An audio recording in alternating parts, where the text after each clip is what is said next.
Chapter 331. Ron's face sank. He retracted his bone shield and glanced at it, only to see that Omega's attack had already caved in. He took a deep breath and slowly raised his head. Seeing Ron, Tommy's face flashed with a trace of astonishment, which was quickly replaced by a look of hatred. He had a grudge against Ron for killing his father. Omega's face also showed a trace of fear. That battle with Ron's zombie puppet gave her a taste of death for the first time in her life. If she had not risked her life to break through the domain, perhaps she would not be here today. Omega did not know that Ron's zombie speck had already been destroyed by the Holy See. Glancing at Tommy, Omega forced herself to calm down and asked coldly, "Ron, what are you doing here?" Ron did not answer. He glanced at Kay, who was lying on the ground, and said coldly, "Both of you are from the same clan. You are all members of the Beeman clan. Is there a need to be so ruthless?" Omega heard and snorted coldly, "It's none of your business." She frowned and glanced at Ron. "You're with this trash?" Ron nodded calmly and said coldly, "Kay is my friend. I won't let you kill her." "Ron, how dare you interfere with the affairs of my Beaumont clan?" Omega's eyes were filled with anger. "So what?" Ron said coldly. Seeing Kay beaten to such a state, his words carried some anger. Seeing Ron angry, Omega felt a trace of fear in her heart. Perhaps it was because she had lost to Ron before, so she did not have much confidence when she spoke. Omega's tone softened, and she squeezed out a smile with difficulty. I was just joking with him. He's my biological brother. How could I kill him?" "Your biological brother?" Ron looked at her in surprise. He did not hear the conversation between Kay and Omega. When he arrived, he saw Omega suddenly attacking. He glanced at Kay, who was lying on the ground, not knowing whether she was dead or alive. He thought to himself, even if they were biological siblings, this is too heavy. "Of course, you can ask him if you don't believe me," Omega said with a smile. Ron was suspicious, but he did not understand the situation, so he could only keep a straight face and did not make a sound. Omega was afraid of Ron. How could Ron not be afraid of Omega? He had lost the headless corpse and zombie speck. In terms of strength, he was no match for Omega. Omega smiled. Since Kay is your friend, then I won't disturb you." She lowered her ugly face slightly and bowed slightly. Then she turned around and quickly left with Tommy. Seeing Omega and Tommy's figures disappear at the end of the corridor, Ron let out a light breath. His clenched fists relaxed. At this moment, his heart was very heavy. He understood Kay's situation very well. It was not that he did not want to fight with Omega, but his strength was too far from Omega's. Zombie Speck had already been destroyed, so he had no chance of winning against Omega. With the broken bone shield, Omega's strength was already so powerful without transforming. Once she revealed her body, how terrifying would her strength be? "I'm still too weak," Ron sighed. His heart became heavy. He suddenly realized that his strength was still too far away from a truly high-end genius race. In the past, he did not feel it because of the strength of his zombie. Now that he had lost his zombie, his weakness in strength was revealed. Sighing slightly, Ron's eyes fell on Kay's body. He did not know when he had fainted. There were no wounds on his body, but Ron knew that almost all of his bones were broken. He took out Zombie Aryan from his space bag and used it to cast a healing technique. After a dazzling flash of light, Kay's eyelids moved. He finally opened his eyes. Looking at Ron beside her, Kay blinked. "Big brother Ron, am I already in heaven?" "No, you're not dead." Ron smiled. "I saved you." "Not dead?" Kay was shocked. His body immediately turned back into a human. He got up, his eyes full of surprise. "It's true, my injuries are all healed. It's all thanks to him." Ron smiled and told Kay about how he had refined the zombies. Kay suddenly realized what had happened. "Undead magic is really amazing," Kay said sincerely. "By the way, where's that bitch?" Kay asked coldly when he did not see Omega. You're that Omega? She just left. Ron frowned. Isn't she your sister? How could she do this to you? Don't say the word sister. When Kay heard this, the anger in his heart was aroused. He glanced at Ron and felt that he had lost his composure. He lowered his head. I'm sorry, Big Brother Ron. It's okay. Ron sighed.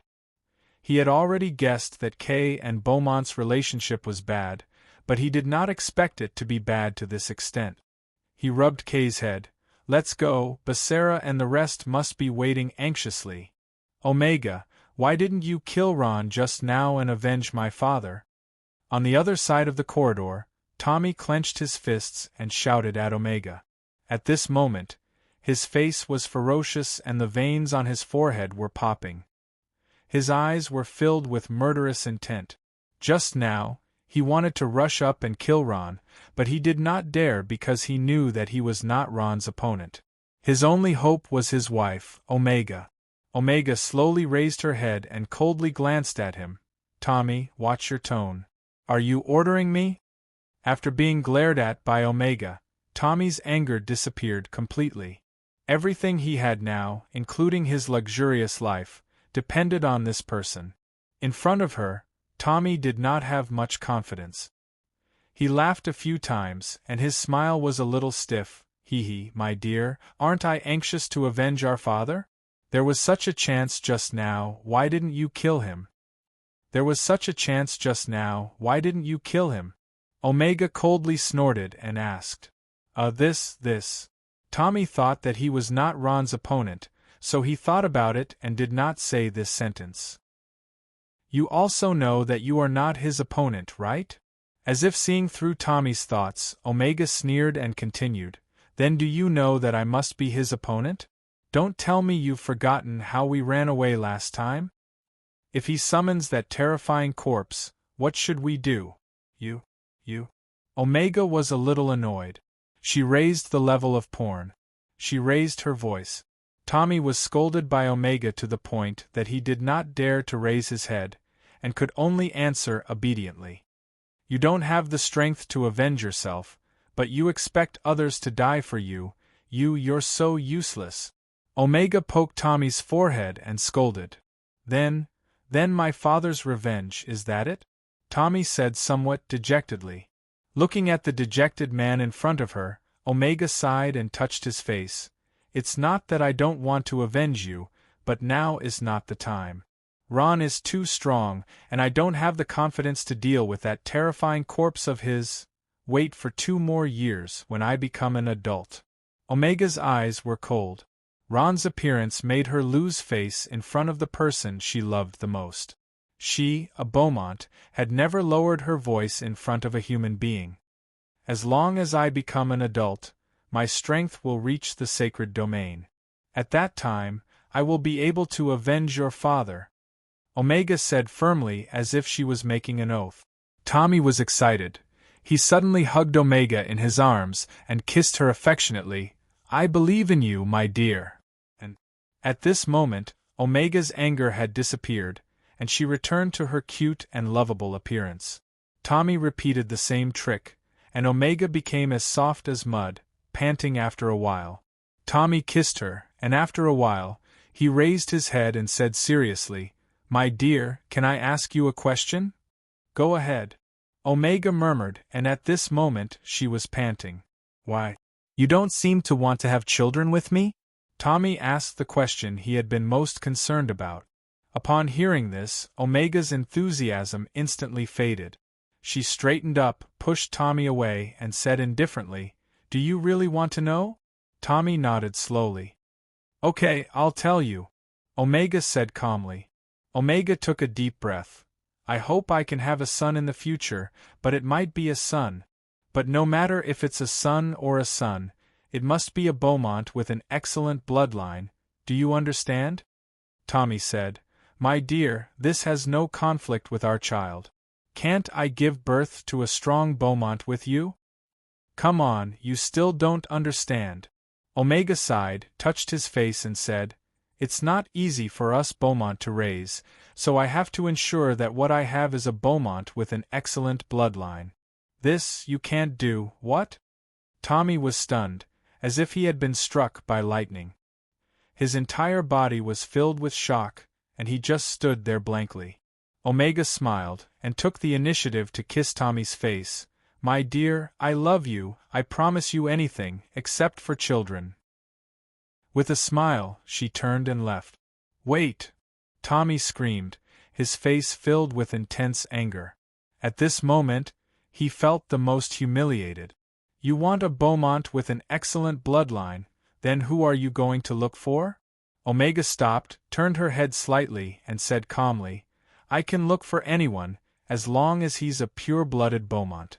I don't want a useless person like Kay who only has the body of a Beaumont but not the strength of a Beaumont. With that, Omega ignored Tommy, turned, and left. Night. It was very quiet.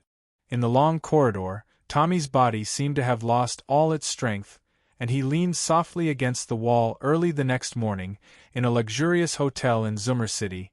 Ron, Iron Mountain, Morin, Becerra, and Raindrop were all in Ron's room. Ron looked at the name list of the group of the Battle of the Young Masters in front of him, and he was a little stunned.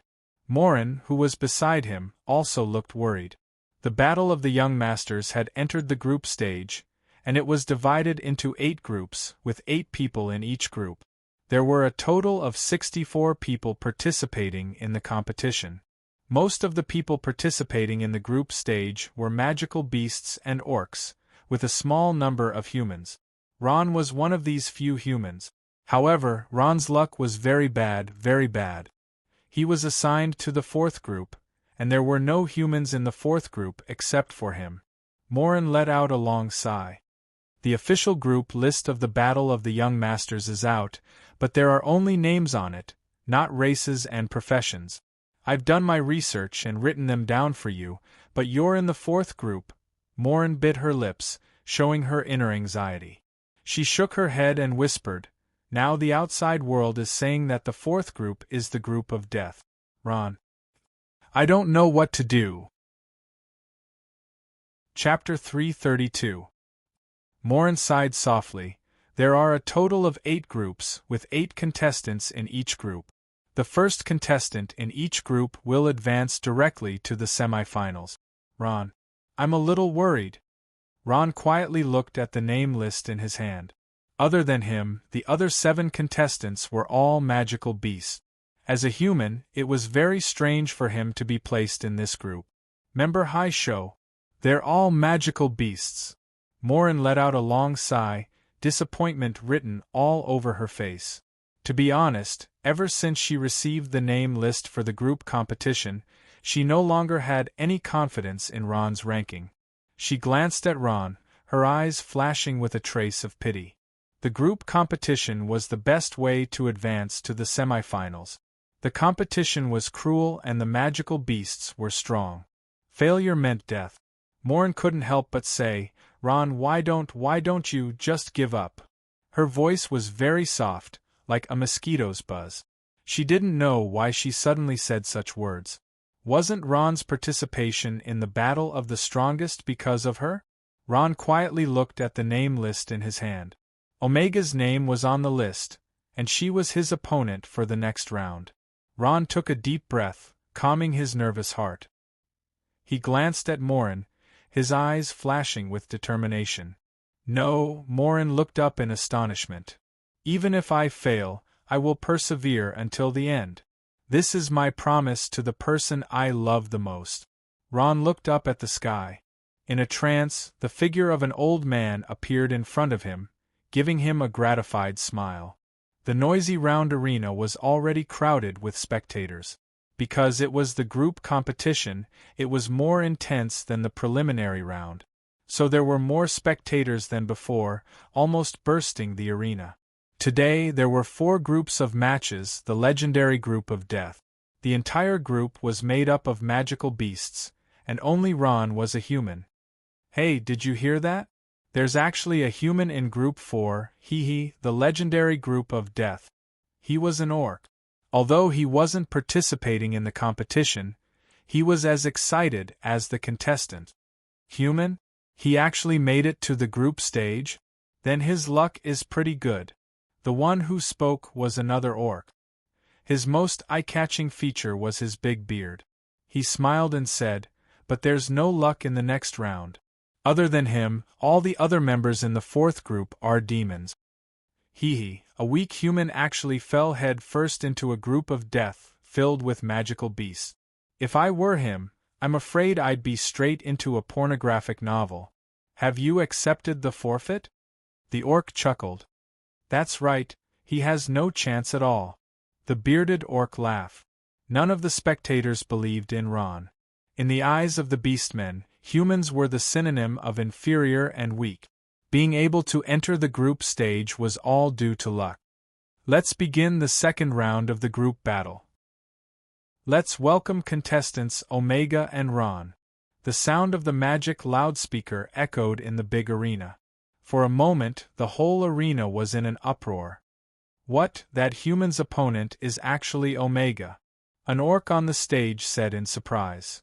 If I'm not wrong, Omega is the Beaumont of the demons. Just 2 days ago, in this big arena, she just tore a powerful demons apart. The Beaumont clan is the king of the kings of the demons. Their bloodline talent is at the peak.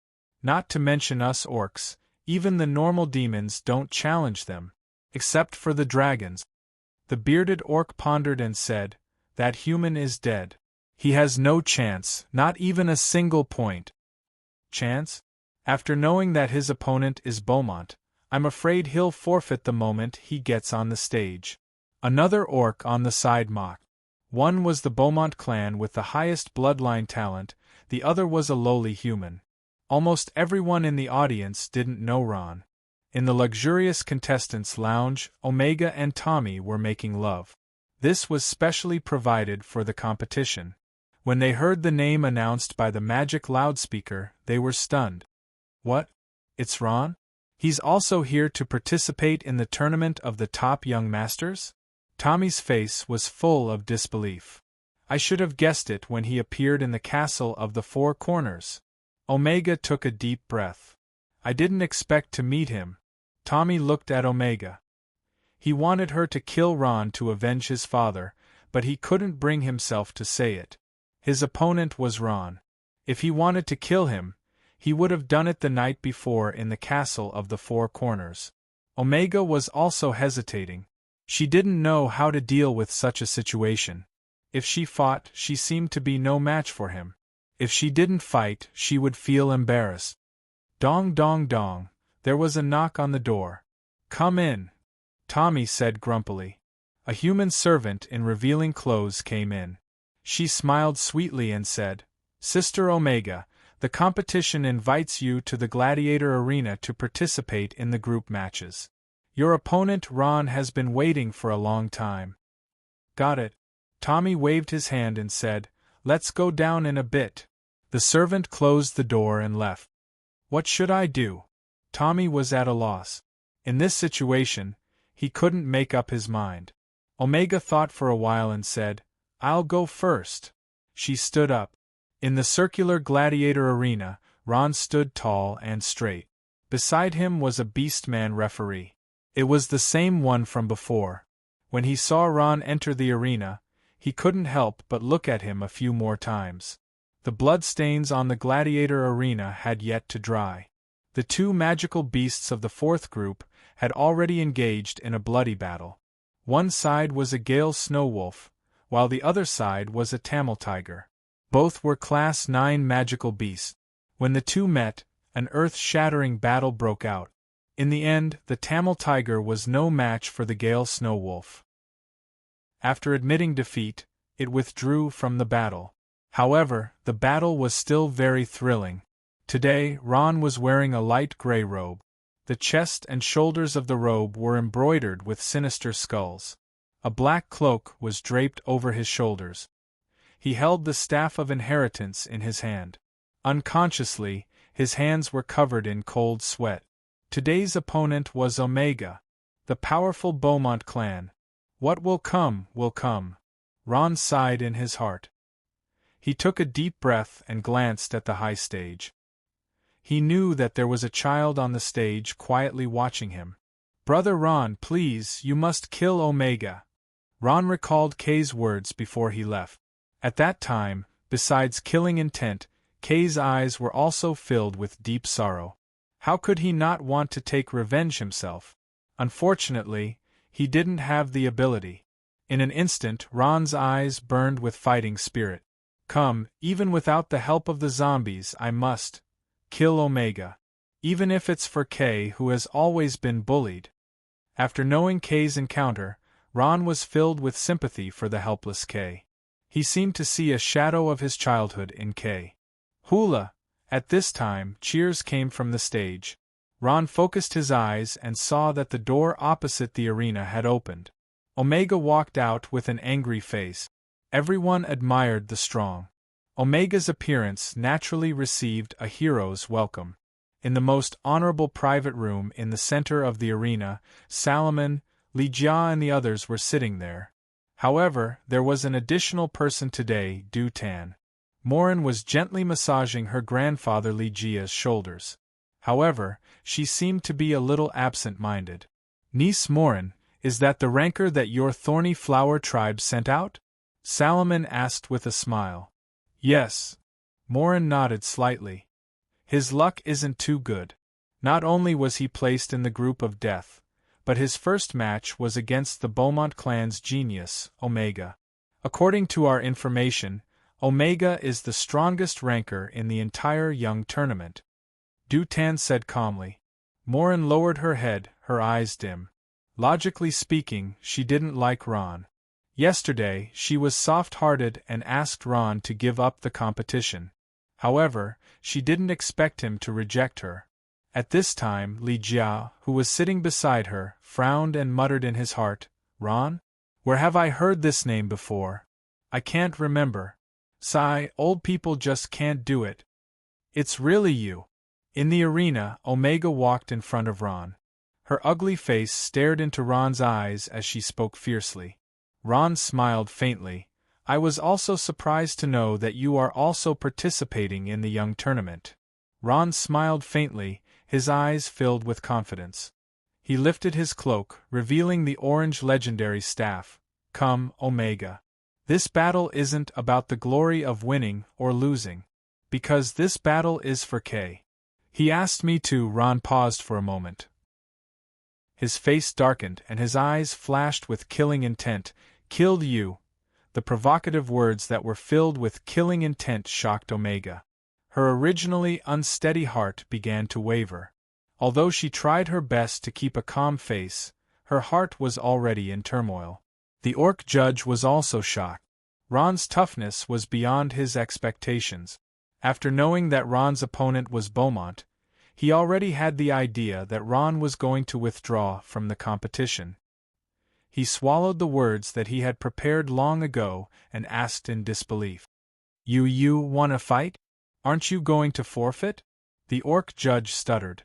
Ron glanced at him and replied in a deep voice, "Of course. Who said I was going to forfeit?" The orc judge shrugged helplessly. "Since you want to die, then don't blame me. You actually want to challenge a Beaumont. Is a Beaumont that easy to deal with?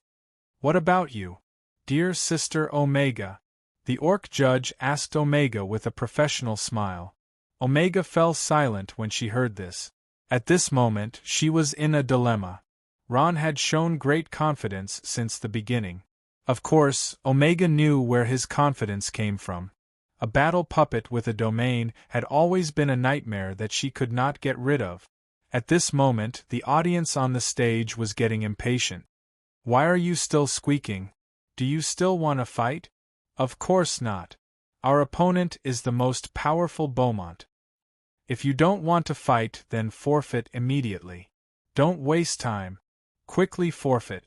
We are still waiting for an exciting match." The audience clamored, and their voices gradually converged together to form a torrent. "Forfeit! Forfeit! Forfeit!" This voice was very soft at first, but it gradually became louder. After a while, the entire Colosseum was filled with this voice. Everyone shouted in unison, and their voices shook the entire Colosseum. In the luxurious central box, Dutton smiled. Morin, everyone's method is the same as mine. Morin did not answer. She only bit her lips with a complicated expression. The voices on the stage exerted a great deal of pressure on Omega. She was unable to make a decision for a moment. In the end, her reason to save her life prevailed. She looked deeply at Ron, took a deep breath, and shouted loudly, "I forfeit!" Chapter 333. I forfeit. As soon as these 3 words were spoken, the entire gladiator arena fell silent. Everyone revealed an extremely shocked expression. Ron also opened his mouth wide enough to swallow a duck egg. This was completely out of his expectations. He couldn't think of a reason for Omega to forfeit. Omega's forfeit shocked everyone. How can this be? Beaumont forfeited? I didn't hear wrong. Beaumont forfeited himself. How can this be? Beaumont also forfeited? The people on the stage were in an uproar. They discussed animatedly.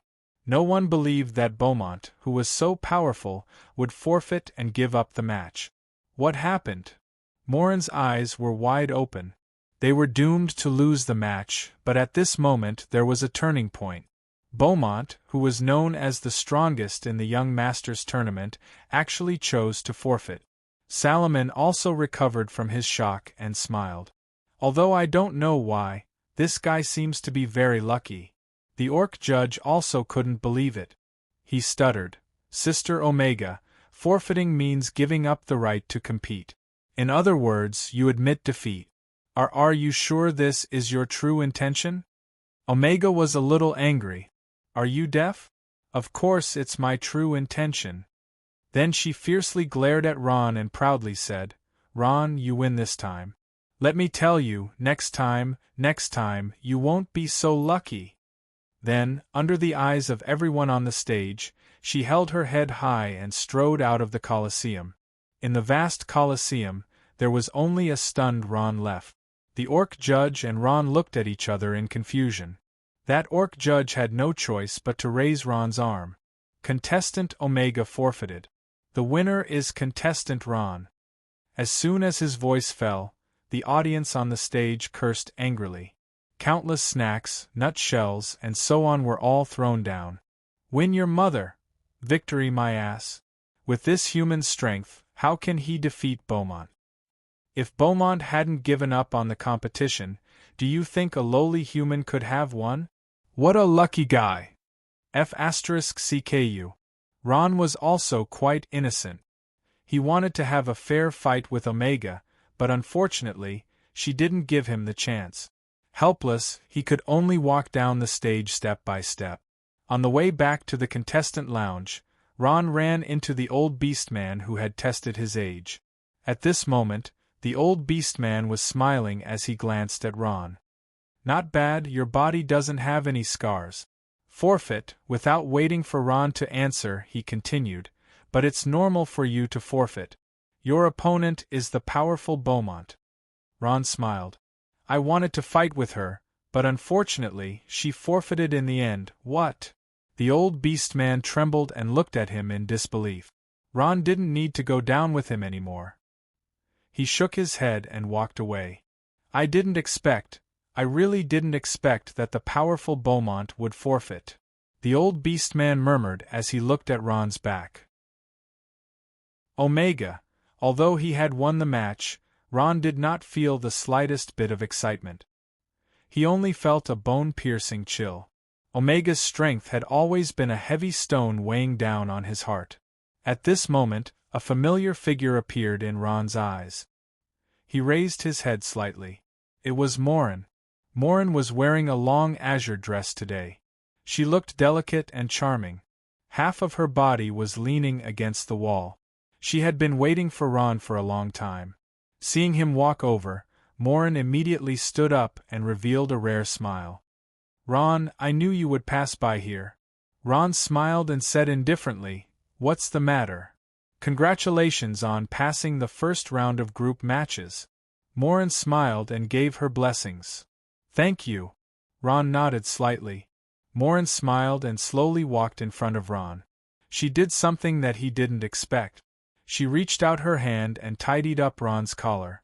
Then, she pulled up his hair and tilted her head. She looked at him carefully for a while. Not bad, you look much more handsome like this. Then she smiled.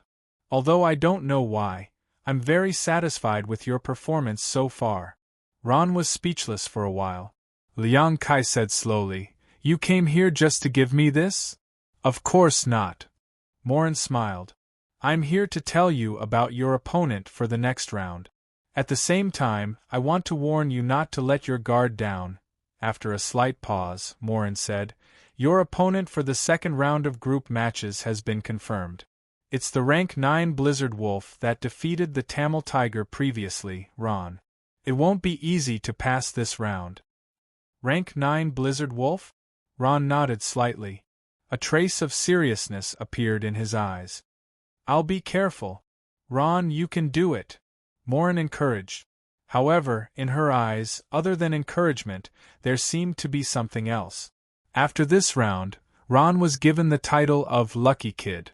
Everyone who looked back on his experience found that he seemed to be full of luck all the way.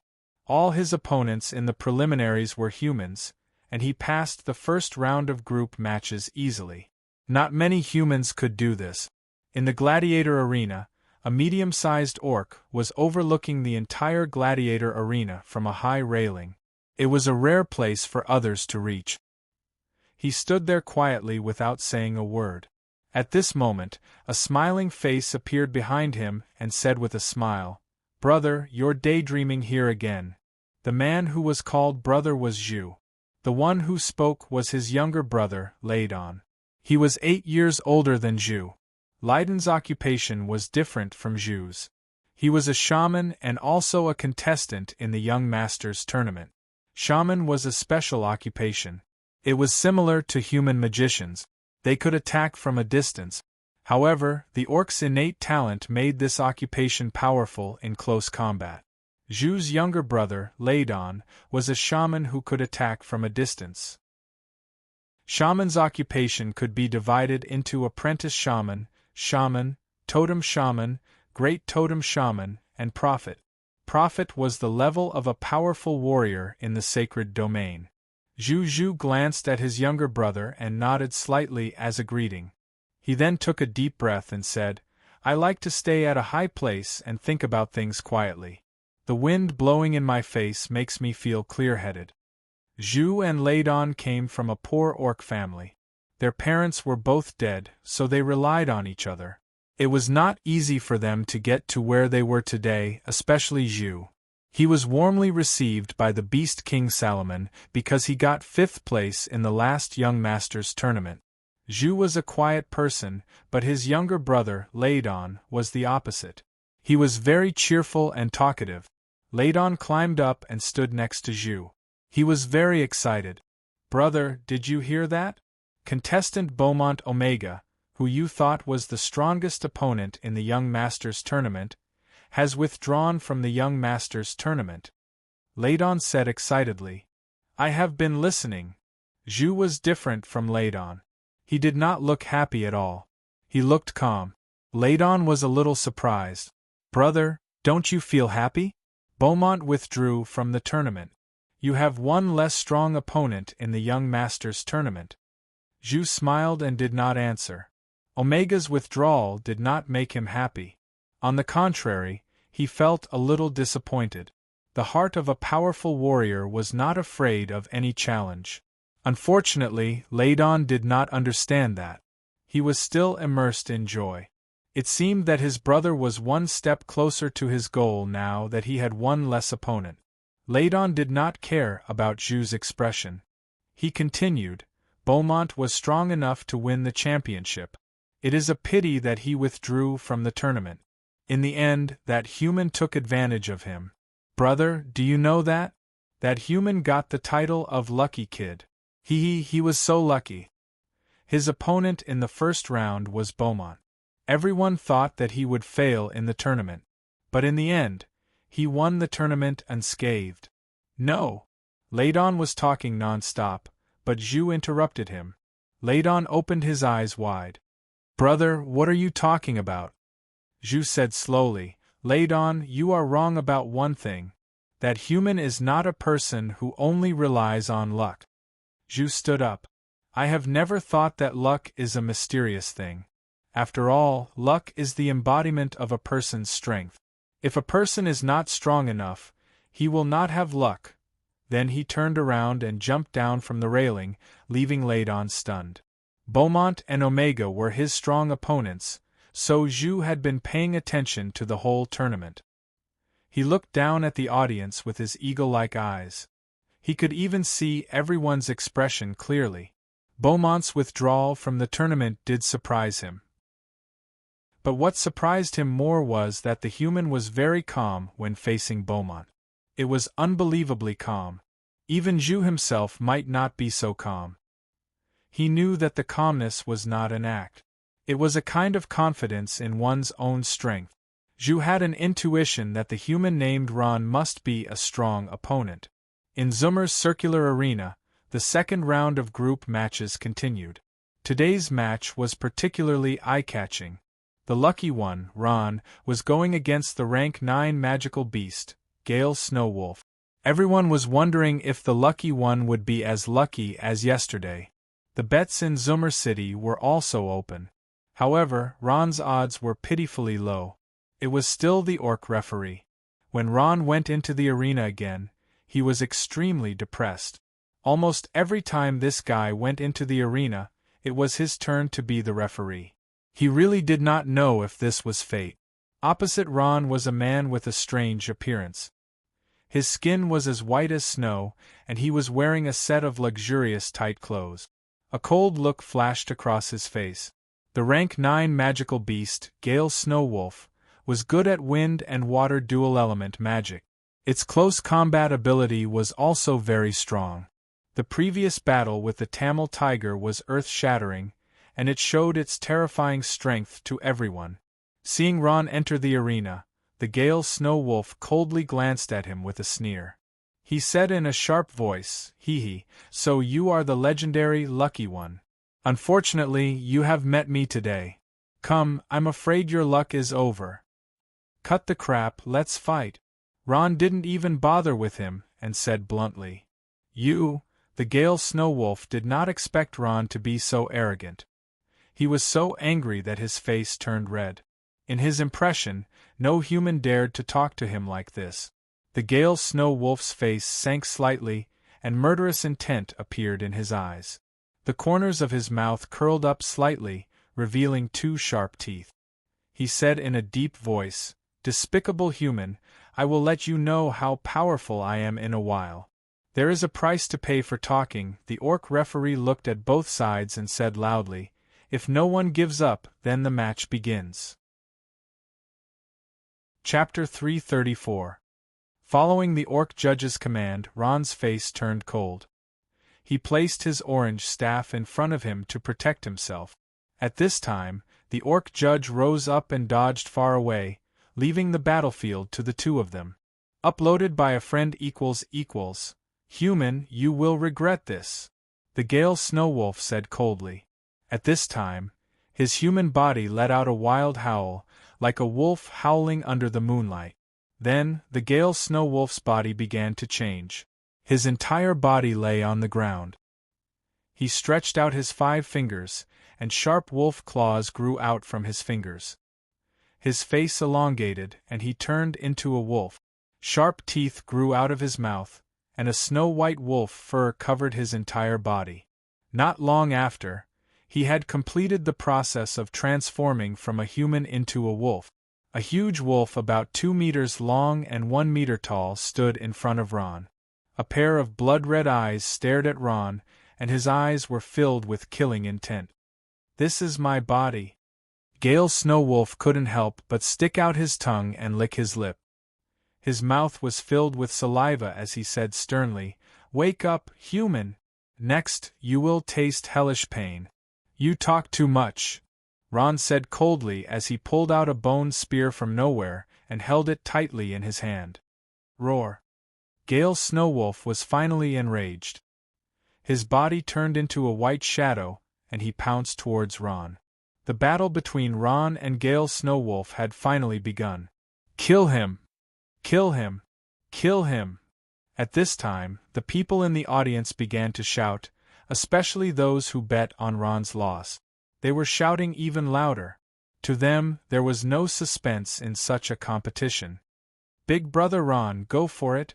Ron, go for it! Go for it, Ron!" Becerra, Raindrop, and Kay sat high up in the private room, desperately cheering for Ron. Similarly, in the most luxurious room in the center, a woman's snow-white arms were tightly clasped in front of her chest. Her beautiful face was filled with worry.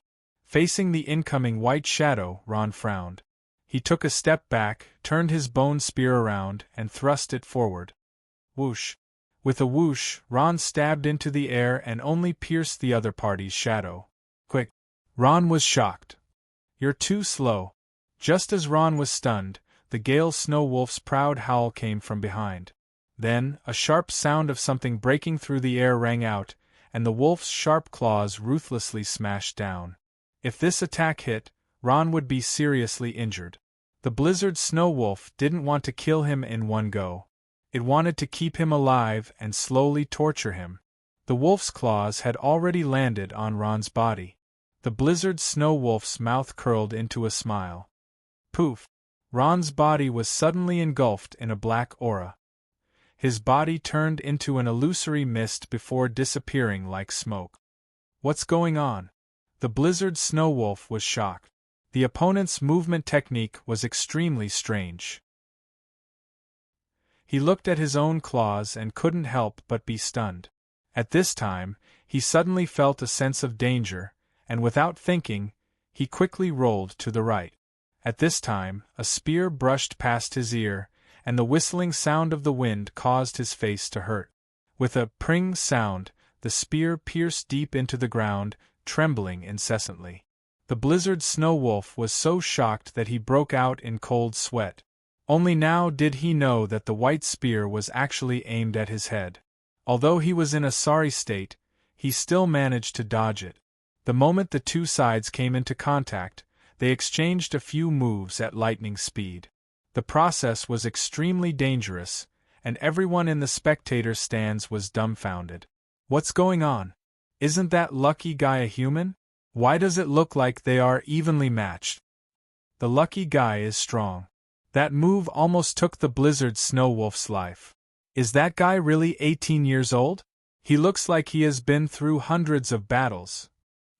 The spectators started to discuss, their eyes filled with disbelief. They did not expect that the human was not so weak. In the exchange with the Blizzard Snowwolf, he actually had a slight advantage. On the central stage, Sala was watching the fight quietly. He had a look of praise on his face. "Niece Morin, this must be the warrior of your thorny flower tribe. This human is not bad. His reaction is fast. For someone of his age, he is considered rare." "Thank you for the compliment, royal uncle." Morin smiled sweetly, with two dimples on her face. Her heart felt sweeter than honey. "Haha, that human still has some leeway. He might not be able to win." Sala laughed. "I'm afraid not." Dutton, who was sitting next to him, said. He had a different opinion from his brother. "That level 9 Blizzard Snowwolf hasn't even used its wind and water magic yet. If it goes all out, that human won't have any chance of winning. Let's go down." Li Jia smiled and did not comment. In the middle of the stage, the Blizzard Snowwolf stared at Ron with his blood-red eyes. He gritted his teeth and said, "Human, you don't look like a magician. Who are you?" Ron smiled with a trace of arrogance. "I am a necromancer." "Necromancer? That trashy profession among humans?" The Blizzard Snowwolf had heard of necromancers before. He was shocked by this answer. How is that possible? How can a necromancer have such a strong and strange fighting strength? Ron smiled. "It's not too late for you to know." The Blizzard Snowwolf's face sank. "Human, you are too arrogant. Do you think that you have already won?" he grinned, revealing 2 rows of white, sharp teeth. I forgot to tell you. My Blizzard Snow Wolf clan's greatest strength isn't in physical combat, but in wind and water dual element magic. Just as the Blizzard Snow Wolf finished speaking, the blue light on his body suddenly increased. Following that, a transparent object was spat out from his mouth. Wind Blade. It was the legendary wind element magic Wind Blade. It was something without any form. The only thing that could be felt was the trajectory of the blade as it flew through the air. Don't worry about this Wind Blade. Its sharpness could cut through a human body. Ron did not dare to be careless. He summoned his bone shield to protect himself. Boom! The wind blade hit the bone shield, causing a huge explosion. At the same time, a large amount of dust rose. Although the wind blade was blocked, Ron was forced back a step. Not bad. The Blizzard Snow Wolf smiled coldly, then, how about this? Pornographic novels at this moment, he roared and his body shone brightly. In an instant, dozens of wind blades were released at the same time, bringing with them a strong wind sound. I can't block it this time. Ron smiled bitterly in his heart. His body quickly turned into a mist and disappeared in an instant. He dodged the wind blades that had just passed by. Still this move? Let me tell you, it's useless. The Gale Snow Wolf seemed to have seen through Ron's trick and chuckled coldly. He focused his mind, and a whirlwind formed in an instant. Following that, countless wind blades shot out in all directions. Boom! Boom! Boom! Countless wind blades scattered in all directions, giving off a series of loud explosions. Deep marks were left on the mottled city walls, and the entire arena was shrouded in smoke and dust. At such a shocking scene, the audience on the stage cheered. Their eyes were filled with bloodlust and excitement. Ah! The Blizzard Snow Wolf is indeed a rank 9 magical beast. This kind of strength is too powerful. Is this the power of the famous wind element magic blade storm? Its destructive power is too shocking. No need, that human is dead for sure. Of course, how could a lowly human be a match for a noble magical beast? The people on the stage were filled with reverence for the strong, but they lacked sympathy for the weak. At this moment, a sea of cheers rang out once more. Kill him! Kill him! Kill him! The loud noise finally subsided. Apart from the Blizzard Snow Wolf's location, the smoke in the arena gradually dispersed. That human is probably dead. My blade storm doesn't have any blind spots. Under my attack, I'm afraid that even his bones don't exist anymore. The Blizzard Snow Wolf chuckled, his laughter filled with pride. As expected, a lowly race like humans can't be compared to my Blizzard Snow Wolf clan. At this moment, his smile suddenly froze. A thin figure slowly walked out of the smoke that had yet to completely disperse. His clothes were messy and there were traces of blood at the corner of his mouth. He seemed to have suffered some injuries. What? That human isn't dead? A beastman said in shock. He's not dead? How is that possible? Another beastman couldn't believe his eyes. The Blizzard Snow Wolf's eyes lost focus for a moment, but he quickly calmed down and sneered. He's actually not dead? Come, your title of Lucky One isn't for nothing. Ron slowly walked to the center of the arena and stopped. He coldly looked at the Blizzard Snow Wolf and proudly said, Wind magic is indeed very powerful. Come, I can't hide anymore. Smiling coldly, Ron waved the bone staff in his hand under the Blizzard Snow Wolf's astonished gaze. At the same time, he chanted an incantation. Undead hidden in the depths of hell, your soul is tormented in endless slumber. In order to break free from the shackles of depression, break free from the shackles of your soul, awaken. Slumbering soul, awaken. My brave soldiers, accept my summons and destroy the enemy before you. Under Ron's incantation, a large number of skeleton warriors scrambled to crawl out from the ground. They were wearing complete skeletal armor and holding huge battle axes in their hands. Their attack and defense were a level higher than before. They were like soldiers from hell, raising their weapons high and letting out cries that made one's soul tremble. The blizzard snow wolf was completely stunned. Looking at the countless skeletons in front of him, he could feel a trace of danger. Ron's face was expressionless. He was like a commander who had experienced hundreds of battles. With a light wave of the bone staff in his hand, the countless skeletons howled and attacked the blizzard snow wolf. What are these things? Everyone was dumbfounded. Looking at the skeletons swarming out from hell, they felt their scalps go numb. Chapter 335. Heavens, so many skeletons! So that's how it is. I have been guessing his occupation, but I could not guess it. So he is a bone slave. How is that possible? A bone slave can fight? The beastmen on the stage were discussing.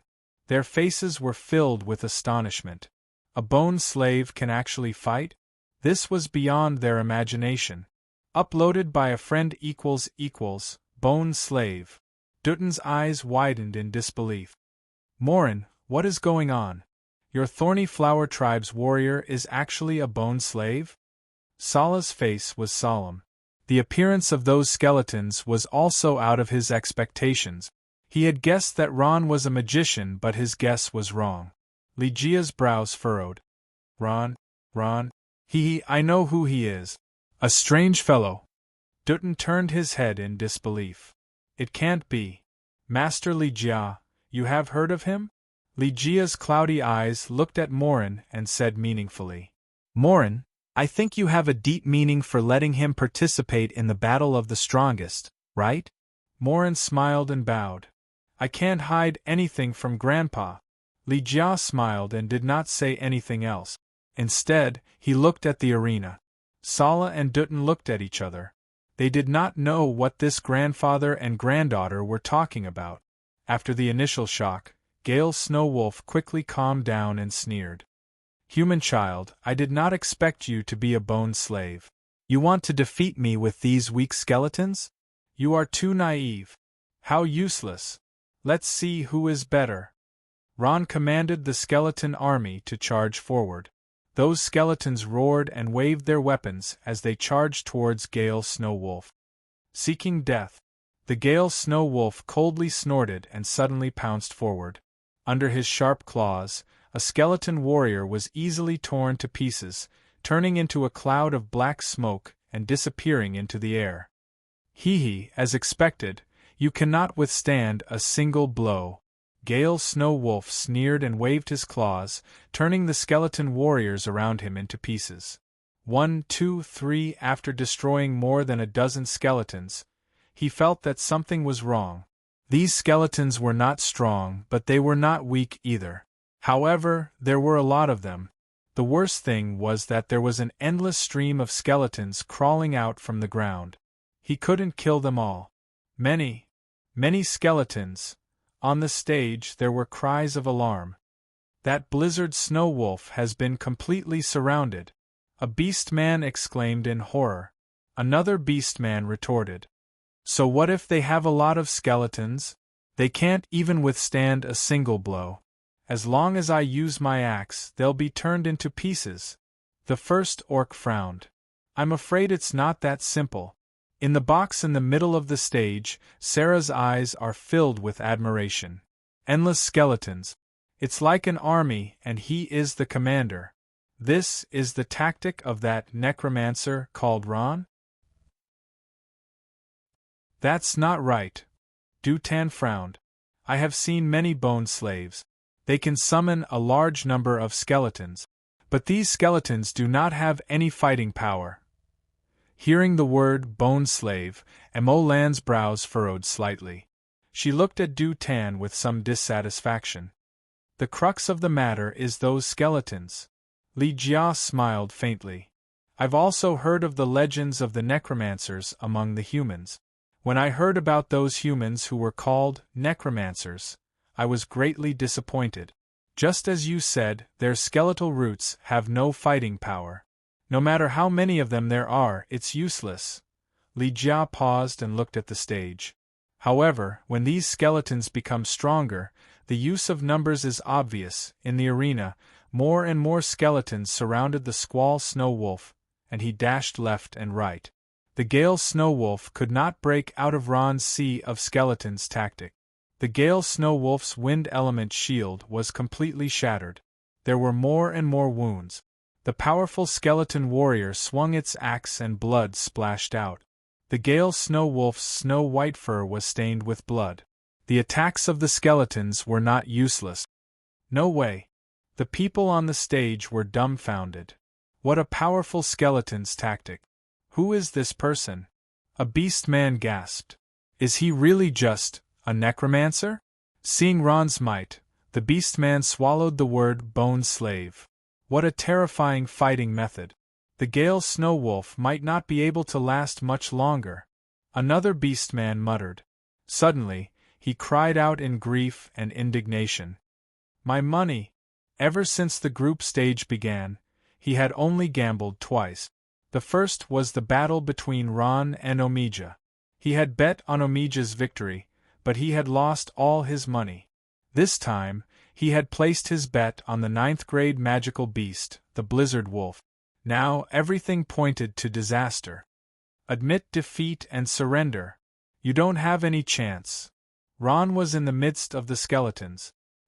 He was riding on the back of a skeleton and said to him expressionlessly. The Gale Snow Wolf was panting from exhaustion, but there was an unyielding look in his eyes. He gritted his teeth and said, Don't even think about it. My noble Snow Wolf clan will never surrender to a lowly race like you, stubborn and unyielding. Ron was a little surprised by the Blizzard Wolf's tenacity.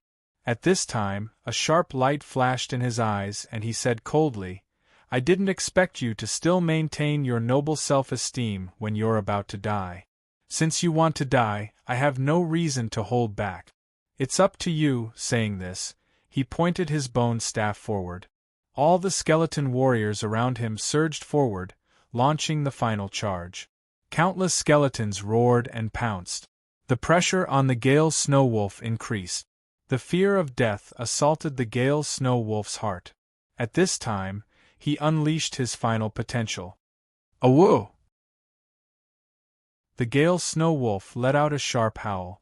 Then, the wind elements around him rapidly gathered. In an instant, a pair of incomparably large transparent wings appeared on his back. The wings were formed from wind elements. Blue light circulated around them, as if they were tangible. The huge wings flapped and a gust of wind rose from the ground. Taking advantage of this gap, the Gale Snow Wolf flew into the sky.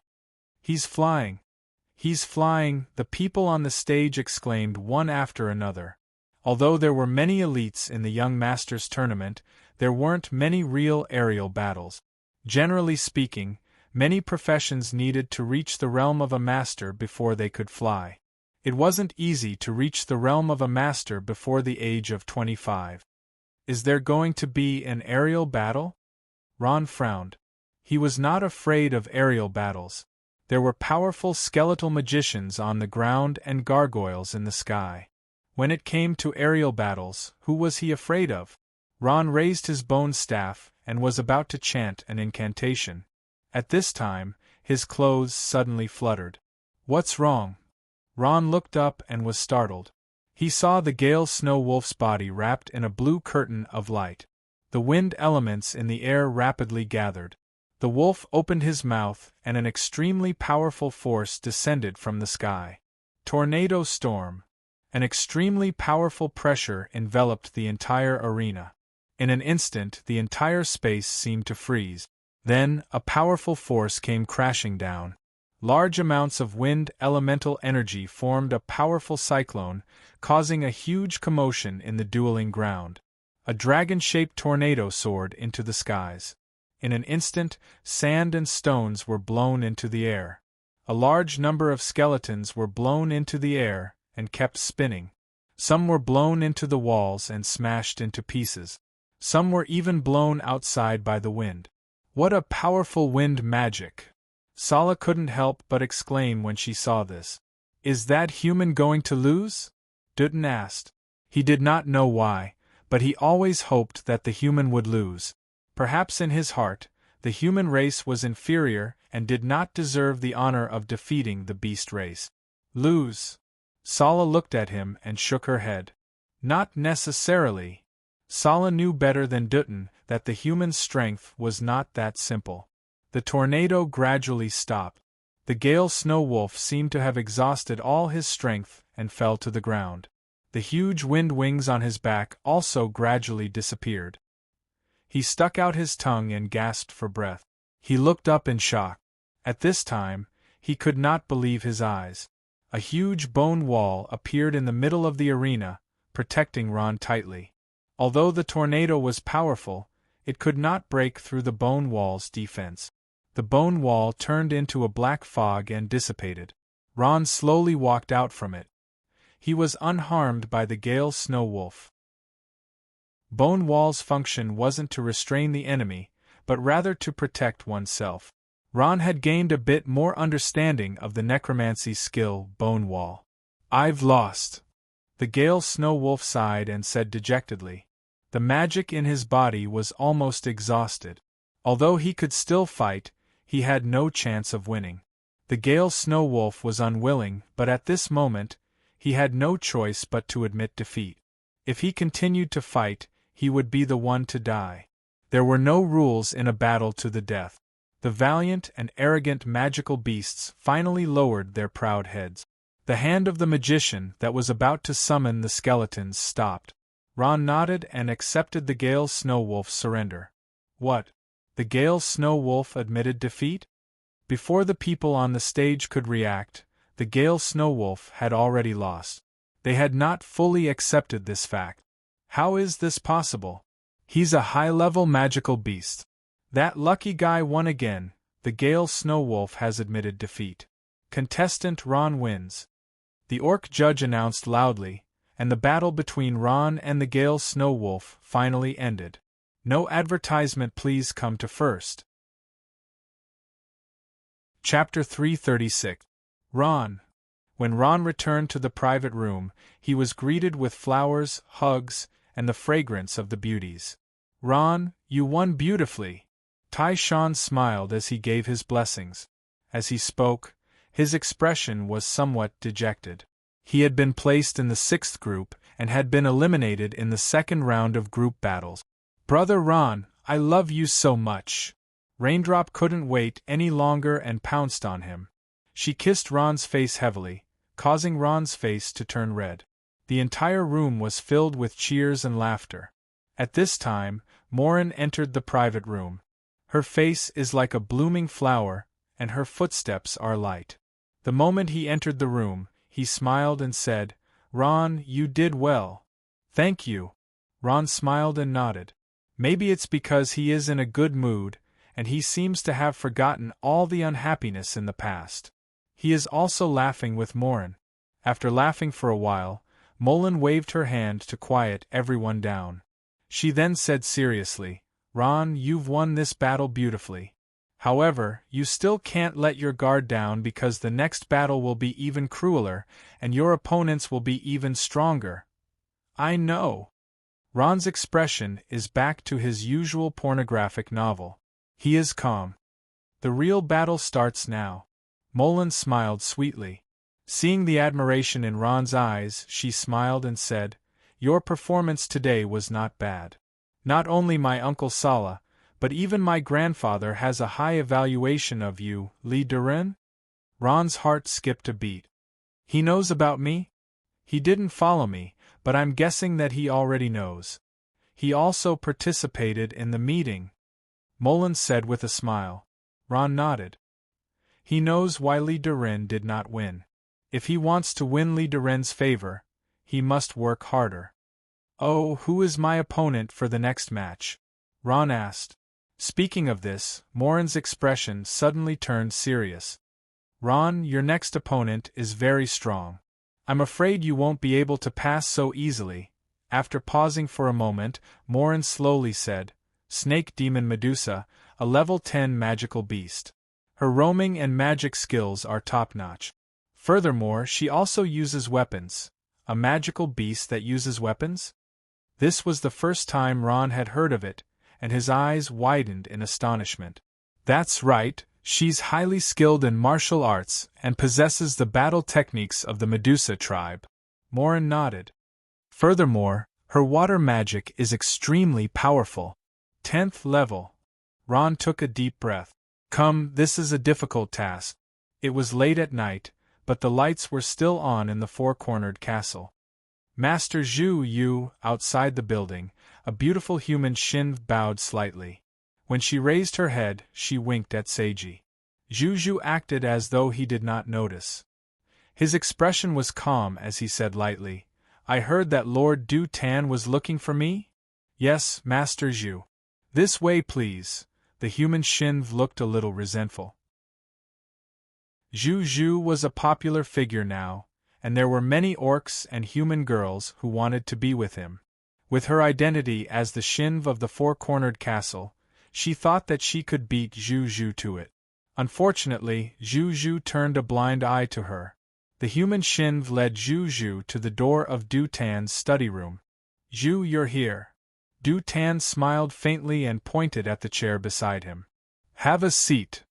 Zhu Zhu sat down on the luxurious black wooden sofa. Du Tan stood up from behind the desk and sat opposite Zhu Zhu. Zhu Zhu spoke first. Why did you summon Zhu Zhu so late at night? Of course. Du Tan smiled. He raised his eyebrows and went straight to the point. Zhu, what do you think of Ron? Ron. Zhu Zhu frowned and asked back. What about him? Nothing much. What you think of him? Du Tan smiled casually. Zhu Zhu went silent for a while before saying, he's very powerful. Du Tan nodded. Leave.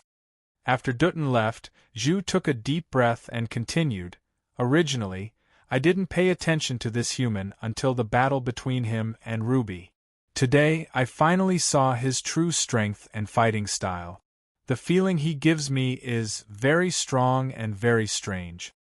His fighting style is something that has never been seen in the entire Noah continent. It's indeed terrifyingly strong. Zhu Yu nodded. That's right. Du Tan let out a sigh of relief and smiled. You're thinking exactly the same thing as me. I didn't expect this human to be so strong. He actually made it to the group stage and defeated 2 opponents in a row. If he defeats Medusa tomorrow, he'll qualify and enter the 8th place. Even if he forfeits all the following matches, the 8th place is already in his hands. Zhu Zhu nodded. He knew the rules of the Young Strongest tournament, but he didn't understand why Du Tan suddenly asked him about it.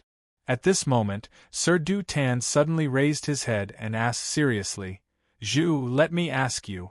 If you were to fight against him, are you confident that you could win? What? Zhu was stunned for a moment. He didn't expect Master Du Tan to ask him this question. At the same time, he felt that something was wrong. It seemed that this question was the main reason Du Tan called him over tonight. He had a feeling that this question wasn't as simple as it seemed on the surface. He smelled something fishy. Zhu Zhu's face darkened. He stood up and asked coldly. Sir Du Tan, what do you mean by that? Du Tan's face turned cold and he said in a deep voice, Nothing. You just have to answer me honestly. Are you confident? Under Du Tan's gaze, Zhu Yu took a deep breath and shook his head. I don't know. I really don't know. I can only know the difference after experiencing it. Before experiencing it, I really don't know. So you're not confident? Du Tan smiled. I admire honest people. Very well. I know what to do. What? Zhu's eyes widened. He suddenly thought of many things and his eyes widened. My lord, could it be that you are? Zhu Zhu didn't say the word cheating, but his meaning was clear. That's right. Zhu Zhu knew the truth. Du Tan was calm. You guessed it right. I cheated when we fought. Sir, how could you? Zhu Zhu was shocked when he knew the truth. He looked at Du Tan in disbelief. Zhu, haven't you thought about how you have been so successful in the Young Masters tournament? Du Tan said slowly. He raised his head and looked at Zhu Zhu quietly.